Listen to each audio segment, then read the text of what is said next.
আরো ভালো হয়ে যাবে। এখন পানি হয়েছে, কথা হচ্ছে যে তোর হচ্ছে আর 1 মাস পর পানি হলে সব তো পৌঁছে গেছে, আর কোনো করার কিছুই থাকছে না। এখন তো তাও একটু মানে কিছু একটা পরিকল্পনা করলে করা যায়, যে নাবিকাতারি কোনো কিছু একটা।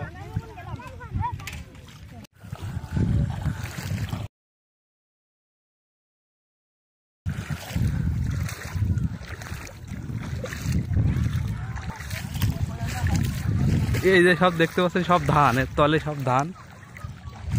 ওই যে একটা জিনিস দেখাচ্ছি আপনাকে, এত পানি হয়েছে যে বুক পর্যন্ত পানি উঠে গেছে।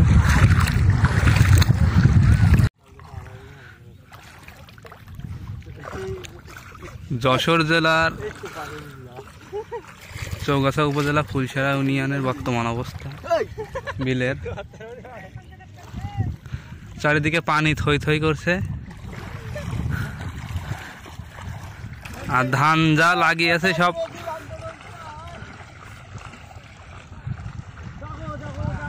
এক হাত বললে ভুল হবে, 2-3 হাত মাটির তলে।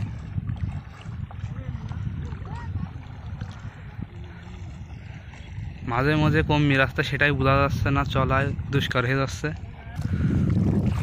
মাঝে মধ্যে রাস্তায় হাঁটতে হাঁটতে অনেকে অন্য পাশে চলে যাচ্ছে, ভিজে যাচ্ছে।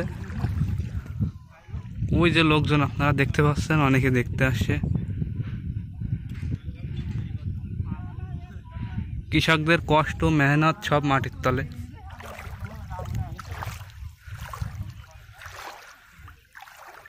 দোয়া করে যাতে সব তাড়াতাড়ি ঠিক হয়ে যায়, পানি বেরিয়ে যায়।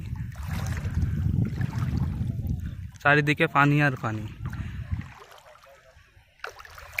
দেশের অবস্থা এমনিতে তো নড়বড়ে, আরও যদি এইভাবে চলতে থাকে খাদ্য উৎপাদনও হবে না।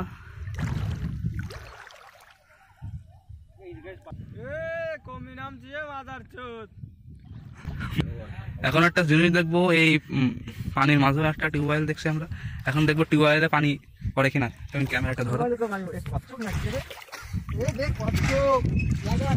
টিউবওয়েলটা এখনো ভালোভাবে কাজ করছে,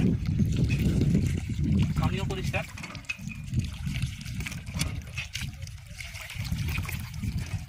পানি ঠিকঠাক আছে।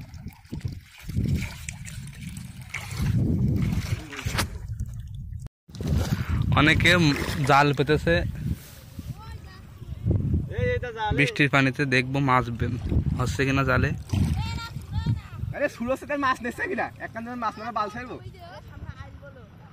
অনেক মাছই বেঁধেছে,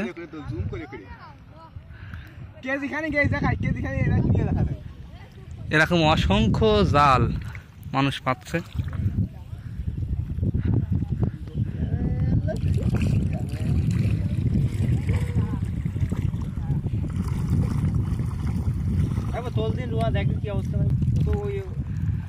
একটা ধান তুলে দেখবো এখন যে আসলে ভিতরে ঠিক আছে নাকি নষ্ট হয়ে গেছে, দেখা যাক। দেখো পচে যাচ্ছে, কেবলই সাথে হয়ে গেছে, ধান পচন শুরু হয়েছে। এভাবে আর 1 থেকে 2 দিন থাকলে এই ধান সব নষ্ট হয়ে যাবে, বাঁচানো সম্ভব না।